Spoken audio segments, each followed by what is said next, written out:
Hello everyone, today we have new video review, and as you can see this time we are going to check fresh release from IBG Models, and that's a Crusader Mk.I in 72nd scale, typical scale or this size for this manufacturer. And this is let's say a fresh release. As you can see, it copies the first version, but there will be also some later types as well, but we are going to check this one today. So first of all, this kit is already on sale, so you can get it in IBG Models website directly. Here you can see comparison with my hand. It's not that big box. I would say it's typical for 1/72nd scale kits. Here you can see some other kits available from IBG Models. Obviously they are molded in 1/72nd scale. And here, by the way, you can see the Crusader Mk.I with oil recon guns. And on the other side, we can see some of the marking options which are included here.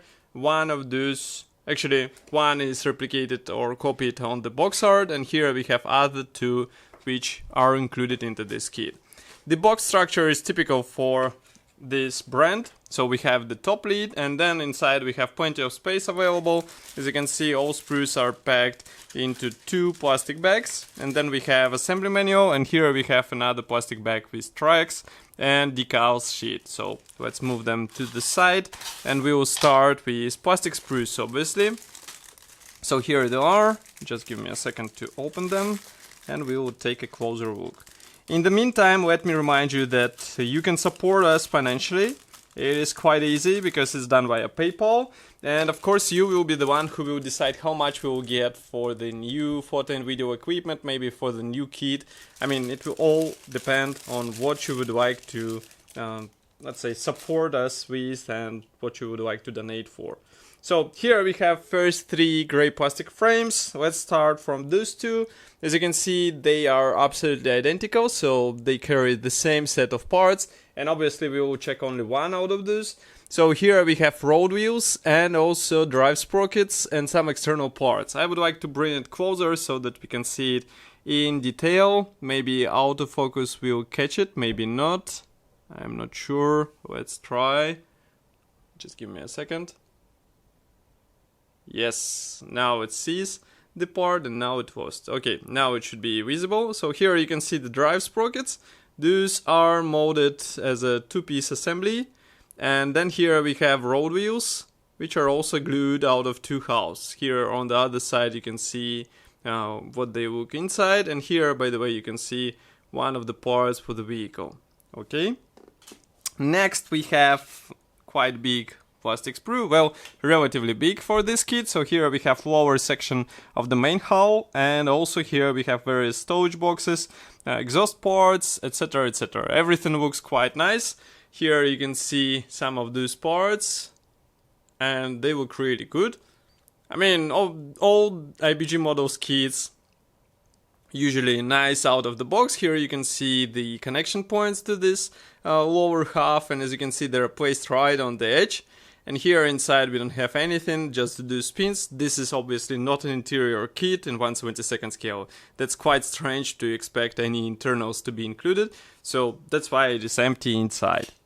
Okay, next we have here another plastic bag, again full of various plastic frames, so just give me a second to open it and we will take a closer look at those parts. Okay, so first of all, here we have small plastic sprue with turret parts. I can bring it closer so that you can see all those parts in detail. Here you can see it. So here we have the front mask, lower panel, and also top panel as well. Again, we have riveting replicated as a pre-molded detailing, and it looks more or less fine in my opinion. Here inside we have no guiding elements whatsoever. We have only those pins. I guess they will be helping for with the proper alignment of these parts together. We will see it in assembly manual. Next we have another plastic sprue, and this one is dedicated again to the turret parts and also to the some of the hull parts. So for example, here you can see the top hull section, and this area is molded separately. As you remember, we had it on the previous sprue. Here we have the hull part, then we have here the armor wall, and some parts for the hatches and other stuff. Again, molding quality looks really nice. Let's not forget that this is a 1/72 scale, so that's why it is really nicely detailed parts. Here you can see, by the way, the guiding pins, so it should help with a proper alignment on the part we saw before. Next we have this plastic frame. So here we have the top hull panel and also side skirts, which should be attached separately. Note that here we have quite interesting design of the hull. Just give me a second, camera will focus. So now you should be able to see it. We have the separate top panel with rear section, but top front glacis plate is molded separately. So you will install it or glue it in place as a separate part. Be careful with it and you will get a proper alignment. Here we have the side skirts and here is another one. Again, they're molded as one-piece parts and they should be easy to deal with if you will install them. I mean, we won't have to deal with those separate panels on the sides. That's really nice because it will save you some time during the assembly process. Next we have quite interesting feature of this kit. Here we have the plastic bag with tracks and road wheels, but those are molded as one-piece parts. So as you can see, or as you remember, we had the road wheels on the first two sprues, and again we have more of those road wheels. And that might be surprising for some of you why there is again we have the road wheels, idlers and other stuff, because from the other side we will be installing those parts which we saw a second ago. So that's why it is molded like this. Some modelers will like it, some modelers would be not that happy because it will be tricky to paint those parts, but at least we don't have the wheels inserted here, so maybe it will save you some time while painting, and then you can insert the wheels pre-painted into this area. But note that you have to cut off these plastic bits, and they shouldn't stay in the place here, obviously. Okay, next we have a small sealed plastic bag. This one is dedicated to decals and also PE thread, so just give me a second to open it. Okay, so first of all we have the PE thread in 1/72 scale. That is quite unusual feature in my opinion. Here you can see it. So it will be used for external detailing, obviously, because we don't have interior here. And note that some parts are really tiny, those ones in the lower left corner, so be ready to use tweezers with those, because otherwise it will be really tricky to apply them. And then we have decal sheet. This one comes from TechMod, and as you remember there are several marking options, so that's why we have all necessary symbols printed here. And it has this glossy finish. I hope it will be easy to apply it into the place, and I hope it will be easy to work with those decals. Okay, and next we have assembly manual. So this one is printed in form of this typical IBG Models brochure. So as you can see, we have color print here on the first page, and there is no history note, by the way. So you get only safety advices, you get, let's say, the parts map for the decals and PE parts. There is a paints chart, and note that there are no, let's say, popular manufacturers except of Mr. Hobby. All other are quite alternative, I would say. This is AK Interactive, Hataka, Life Color, Vallejo, and that's pretty much all. Here we have some information about the manufacturer, so let's move on. Here we have finally the parts map, and as usual IBG Models makes it in 3D, so that's why it looks a bit unusual.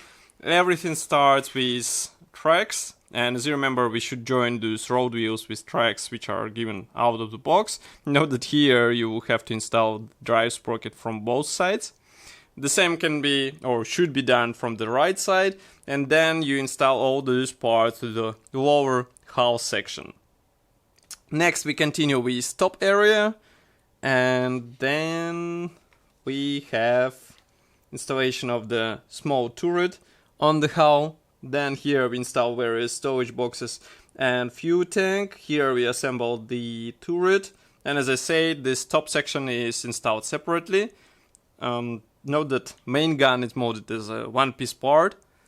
Next we install the turret on the tank, and here we continue with optional steps, so you can replicate the I guess, do some mud guards which are closing the rear section of the tracks, and you can replicate them with PE parts. And as you remember, those parts were quite thin, so be careful with it.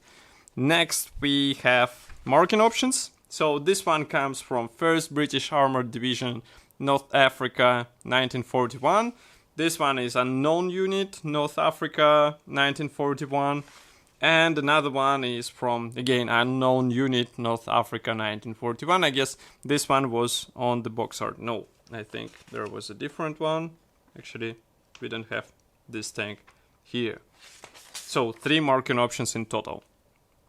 Overall, I would say this is a quite nice kit for those who would like to build a small copy of Crusader and they don't have place for 35 scale, or maybe they work just in small scale only, so this might be an interesting option to build. Of course, I will be happy to hear your opinion about this kit here in the comment section below.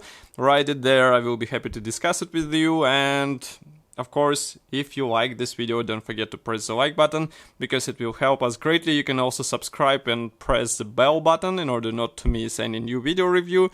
And I will see you in the next video review as usual. Bye.